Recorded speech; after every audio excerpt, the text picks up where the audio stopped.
Have you ever thought, why there are so many believers who live in constant chaos, many of them riddled with guilt, condemnation, shame, and fear? And have you ever thought about where does this guilt and condemnation and fear come from? Especially when we talk about believers, when we talk about Christians. For the most part, you will find that many believers seem to live with tremendous guilt, condemnation, shame, and all kinds of fears, trepidations. And as a result, many people live in chaos. Their lives are chaotic, and it's as if they don't have the capacity to just move on and actually enjoy life and live a consistently, progressively blessed life as believers. So many believers over the years that I've counseled and that I've spoken to, that I've pastored, in conferences, spoken to people who seem to live a Christian life that is up and down all the time. They're up one day, down the next day. They're victorious one week and they are totally defeated the next week. Well, I believe that one of the answers, this is not the only reason, but one of the answers is because I believe that most people, most believers today live having a relationship with God that is based upon legalism, law, and what I call a performance righteousness or a works righteousness.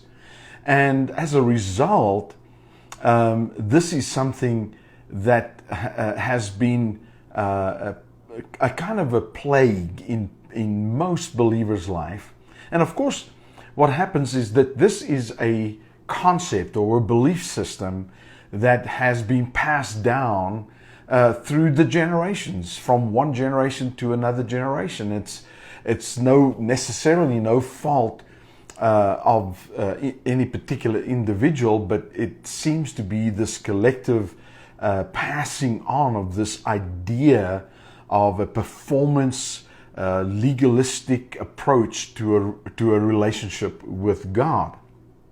And therefore, I see that most people in the world today, and a large portion of believers, still have an inaccurate understanding of Scripture, and especially of the New Testament, and being able to see the gospel revealed in the New Testament the way it is supposed to be revealed and understood. As a result, a large majority of people today have what I call a grossly inaccurate view of the true nature and the character of God. As we begin this time together, I'd like to just share a little illustration, just a life illustration, something that happened to me quite a few years ago. I was in San Antonio, and I was ministering, and I was speaking at a church in San Antonio, and then I was a guest teacher at a local Bible college in San Antonio. So after a long weeks, of meetings and doing meetings and teaching, I finally was on the airport, and I was returning home here to Denver. And as I got on the plane, I got my usual seat, which I love, is on the starboard side, on the window side of the airplane. And in the aisle seat was another gentleman. There was an open seat in between us. And we started, just acknowledging each other and sat down. And as the airplane took off, I kind of relaxed back in my seat. And he leant over and he said, so are you going home today, or are you on your way somewhere to go and work or whatever? So I said, no, I've just finished working, and I was finished doing my classes in San Antonio. And so I'm on my way home, and I'm excited to get back home and to be back home with my wife. When, of course, as conversations go on an airplane, he said to me, so what do you do? So I said, well, I'm a preacher, and I'm a Bible school teacher, and I'm a conference speaker, and I'm an author, and I've authored several Christian books.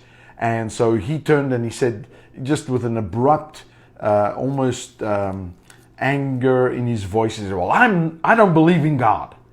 So I said, really? I said, would you mind telling me, just give me an idea of this God that you say that you do not believe in. Who do you say this God is that you say you don't believe in? Well, of course, he started off with the usual, kind of atheistic viewpoints and discussions and statements, about how can God be a sovereign God, a God of love, when there's so much suffering in the world, and the wars and sickness and disease, and how can God allow this kind of sickness and disease to come on little children who are totally innocent. And he went through all of the really sometimes even grotesque views of who he believed God was, and especially the God that he didn't believe in. And so when he was done, I looked over to him and I said, according to your description of God, I said, I don't believe in God either. And so he was kind of taken back a little bit, and he started with almost like, well, I thought you were a preacher. I thought you were a teacher. I thought you are a Christian. I said, yes, I am. I said, but I don't believe in the God that you described. I believe that God is totally different, and that's not who God is. Well, he immediately said, well, I'm not even willing to discuss it any further. And that was the discussion, and didn't really speak to me after that at all. But the truth is that unfortunately, this is the concept and view that so many people have. They have a grossly inaccurate view of the true nature, the true character of God. If I would entitle this message, I would entitle this message, God, Who is He? And so, there might be people that you might be watching this right now, and your point of view is, well, I kind of think the same way. Well, let's go and have a look today and see. And of course, I can't do this in one session together, but so we're going to continue this over a couple of different teaching videos, and we're going to have a look at this. You see, throughout all of my years as a Christian, and of course a minister and a pastor and a church leader, it has been my observation that when I observe people's lives, when I observe, especially when it comes to believers' lives, most of the struggles that you and I have as believers tend to be there. These struggles, we struggle with things. The problems we have in life is usually because of not really understanding and knowing who God really is, and having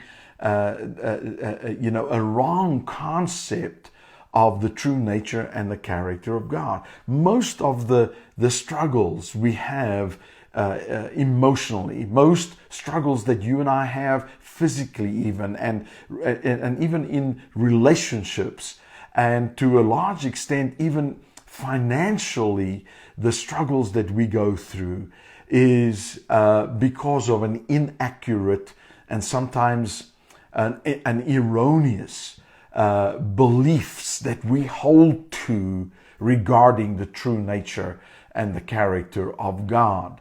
I find that when people start to see God, start to perceive Him to be who He really is, then they seem to overcome some of the struggles that they go through in life way more easier because of having a correct view of who God is.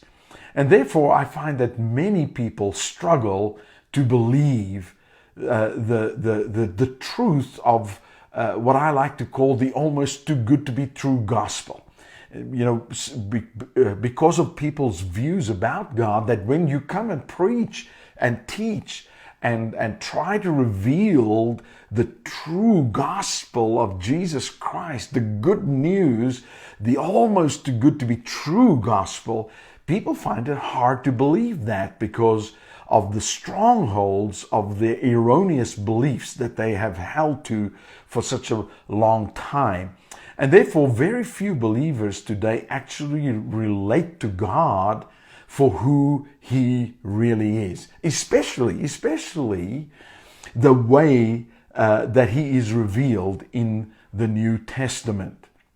You see, I believe that one of the most important revelations that every believer must get. This is not a revelation that people ought to get or should get or can get, but this is a revelation that I believe every believer has to get. You have to get this. And if you don't get this, this is going to be not having this revelation will be a hindrance in your life. It will be a hindrance in your walk with God. It will be a hindrance in your everyday relationship with God. This revelation, I believe, is the revelation that Jesus, and I want you to listen carefully, that Jesus and Jesus alone is the full revealing of the true nature and the character of God. Who God is and who He has always been. For me, this is so important. I believe that in my own personal life, I know the kind of Christian life I was living, the quality of that life, before I really started getting a revelation that Jesus and Jesus alone is the true revealing of the true nature and character of God. See, Jesus, in and through His life, in and through His teaching, the way that He treated people, demonstrates the true nature and character of God, and He reveals God's eternal intentions, plans, and purposes for mankind. And so when we look at Jesus, we're going to see who God really is. In John, the Gospel of John, John writes, of course, the Gospel of John was written for the purpose of revealing of showing the Jews that Jesus, the man, was God. That Jesus, the man, was God. And when we understand that, then when you read what is being said here, you can almost hear that John is trying to get the Jews, because the book of John was written exclusively really for the Jewish believers, and that so that they can understand that Jesus the man is God. And then in John chapter 1 and verse 18, there's a very intriguing, very important passage of scripture that I found over the years that I kind of read over this verse until the Lord one day said to me, Arthur, you can't just read over that verse or that statement. See, John makes a statement here, and basically this statement is a statement that probably stopped every Jew, every Hebrew in their tracks because of what he said. So let's go read this. I'm going to read this to you out of the Old King James first, and then we'll read it also in the Amplified Version. So John writes and he says, "No man has seen God at any time. The only begotten Son, who is in the bosom of the Father, he has declared him." Now, you know, this is a powerful statement made by John, especially when we see that he is writing this book specifically as an instruction to Jewish people and to the Israelites, really, and to tell them, to show them that Jesus, the man, is God. Now notice what he says. He says, "No man has seen God at any time." Now, you know, you think about that statement. And when he's saying this to the Jews, like myself, when I went and had a look at this, and I said, okay, well, let me see if I can answer what this statement is saying. And John says, no man. He doesn't say very few men. He doesn't say some men. He says no man has seen God at any time.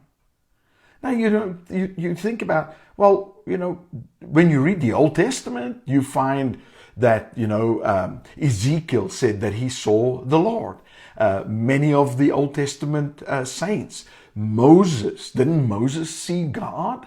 I mean, you know, the Bible tells us that Moses saw God. I know that some people are going to say, well, Moses only saw the backside of God, but, you know, whichever way, he saw God. So how can John make the statement, no man has seen God at any time?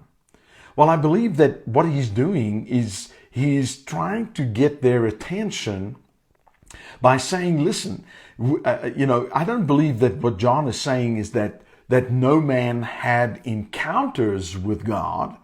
You know, Moses had an encounter with God. Many of the prophets had encounters with God. Many of the Old Testament saints had encounters, met God, saw God. But I believe what he's trying for them to understand, and for you and I to understand, is that even though many of these Old Testament saints, men of God, encountered God, saw God, they never really saw him for who he really is. They saw glimpses of God and came away with their own perception of God, but they never saw the full picture. Because the very next thing that John says here, he says, no man hath seen God at any time.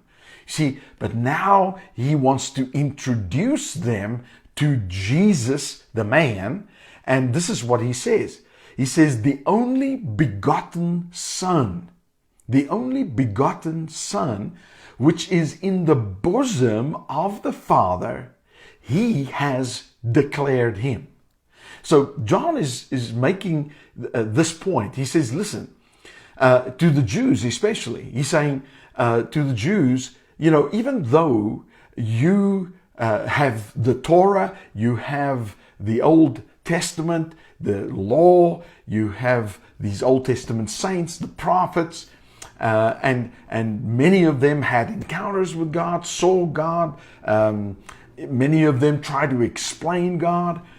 But he's basically saying to them, listen, you need to forget everything you've ever learned about God. Because, why?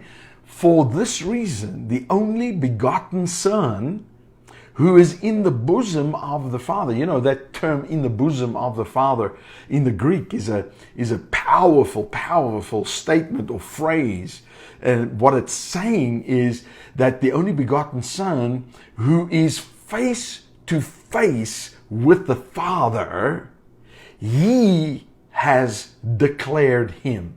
You see, the term and the phrase "declared Him" literally speaks about, and the definition of that is to draw out in narrative and to unfold in teaching. See, Jesus is the one who has come and He has declared God, and declared God clearly and fully to the full extent, so that we can see who God really is. Let me read this to you out of the Amplified version. John chapter 1 and verse 18 in the Amplified goes like this. He says, "No man has ever seen God at any time." No man has ever seen God at any time.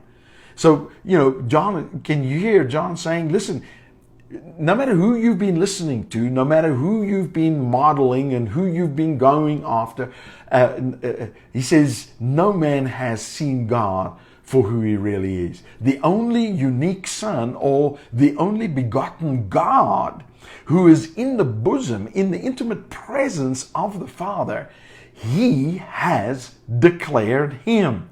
That means He has revealed Him and brought Him out where He can be seen. He has interpreted Him, and He has made Him known. Man, that is such a powerful passage of Scripture.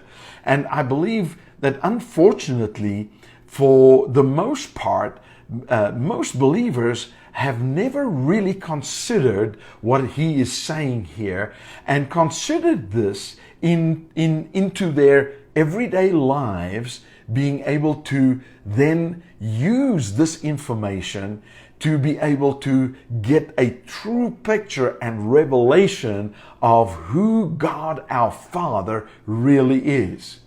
So it is Jesus who in narrative drew God out. Now, when he says He drew Him out, I believe he's talking about drawing God out of the darkness of our own iniquity and sinful confusion. And He's the one who unfolds God, the Father, to us in His teaching and in His instruction that He gives us. See, I believe that that's why Jesus said to Philip in John chapter 14, verses 6 through to verse 9. I'm going to read this to you out of the Amplified version. Jesus said unto him, "I am the way, the truth, and the life. No one comes to the Father except by or through me." Now, you know, again, that is a statement that we've used as believers, saying, well, you know, no one can be saved except they come and accept Jesus Christ, and they are saved through Jesus Christ, which is true, which is correct. But I believe that what Jesus is actually saying here is this. He is saying, I am the way, and I am the truth, and I am the life. No one comes to the Father. No one comes to a knowledge of the Father. No one comes to a true revelation of the Father except by or through me. Now, verse 7 says, if you had known me, he had learned to recognize me, you would have known my Father. He says, from now on, you know Him and have seen Him. Then Philip comes, and Philip says to Him, Lord, show us the Father. Cause us to see the Father. That is, that's all we ask. Then we shall be satisfied. Jesus replied, have I been with you all for so long a time, and do you not recognize and know me yet, Philip? Anyone, now listen to these words. Jesus said, anyone Who has seen me has seen the Father. How can you say then, show us the Father? See, Jesus was making this very clear. He said, if you have seen me, you have seen the Father. Now, of course, he could say that to his disciples right there because he was physically right there and they could look at him. But he's not referring to what he looked like, his appearance. I believe he's saying anyone who has seen me and seen, heard me, heard my teaching, seen the way I treat people, see the way I conduct my life, you have seen the Father. See, you and I, through the Gospels, through the New Testament, we can, as it were, see Jesus in the pages of our Bibles. We can see Jesus, who he was, what he did, how he went about life, how he treated people, how he ministered to sick people, how he ministered to sinners, the people that he associated with. And when we look at that picture, we start to get a true picture of who God really is. I think it's Matthew chapter 11 and verse 27 through to verse 30. I'm going to read this also in the Amplified Version again, is where Jesus says to his disciples, and he says this, he says, all things have been entrusted and delivered to me by my Father. Now, putting together what we've already been looking at here, we can say, what are the things that were delivered to Jesus, that were entrusted to Jesus? Jesus says, all things. All what things? Well, all these things about revealing God to the people has been delivered and entrusted to me of my Father. And he says, and no one fully knows and accurately understands the Son except the Father, and no one fully knows and accurately understands the Father except the Son. So what is Jesus saying? He says, what is true is no one really knows anything about the Son, but it is the Father that knows everything about the Son. And he says no one truly knows the Father and everything about the Father except the Son. So he's making it very clear. There's no other place you and I can go to get a true picture and revelation of who God really is. The true nature and character of God can only be correctly perceived by looking and knowing Jesus, for Jesus is the only one who knows the Father in totality, and he is the one who reveals him. Now notice that Jesus goes on to say, he says, and no one knows the Father except the Son, and anyone, now listen to this, and anyone whom the Son deliberately wills to make him known. Now I want you to think about this. There's nothing more deliberate than God the Son coming in the incarnation, born into this world as a man, that you and I could relate to him, and there's nothing more deliberate about that act than anything else, really, for him to make God known to us. He deliberately became a human being. He deliberately came and lived his life on this earth. He taught. He died on that cross. He was resurrected from the dead and now is seated in splendor and in glory at the right hand of the Father. There's nothing more deliberate than that, than anything else that God has done, because he has deliberately come to make God known to you and to me. In verse 28 he says, now come to me. He says, come to me. You want to know God? You want to know who God is? You want to have a relationship with God? You want to be able to know the true character and nature of who God is? Forget about anything you've ever learned up until this point. Anything you've been told about God. And he says, now come to me. He says, all you who labor and are heavy laden and overburdened, and I will give you rest. Isn't that beautiful? What are you saying? He says, now come to me. And he says, now come and learn of me. Come learn of me. Learn to get to know me. Learn who I am. He says, and when you do, if you are laboring, if you are heavy laden, if you are overburdened, he says, getting to know me, which means getting to know who God is and the true nature and character of God, he says, it will cause you to rest. I will ease and relieve and refresh your souls. You see, getting to know God for who He really is will refresh your soul. It will relieve and refresh your soul. That means that anything you know about God that doesn't refresh your soul, that doesn't bring rest into your life, then I believe you're not getting the correct picture. You're not getting the correct revelation. Verse 29 says, take my yoke upon you and learn of me, for I am gentle. So what is he saying? Learn of me, and you're going to find out that I'm gentle. If he's gentle, that means if you've seen him, you've seen God. Then God is gentle, meek, humble, lowly in heart. And you will find rest, relief, and ease, refreshment, recreation, and blessed quiet for your souls. For my yoke is wholesome, useful, good, not harsh, hard, sharp, or pressing, but comfortable, gracious, and pleasant. And my burden is light and easy to be borne.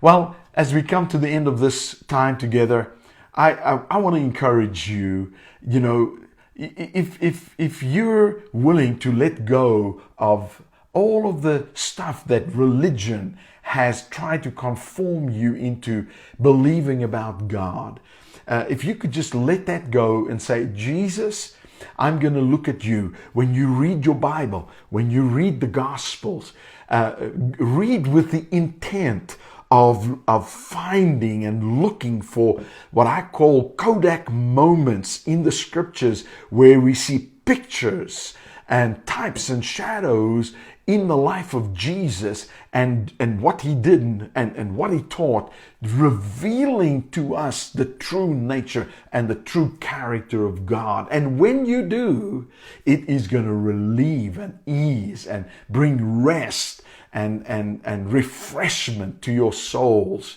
I believe that this is one of the biggest revelations that we as believers must get in order to keep an even keel in our Christian walk, where we can live a life that is exponentially getting better and more prosperous and victorious as the days go by. Well, I hope this has blessed you. Again, be sure to go and follow us on Twitter and Facebook and on Instagram, also on YouTube, and go to our website at arthurmeintjes.com and avail yourself of the products that are available over there. And we'll see you again the next time. Remember, you are blessed with heaven's best.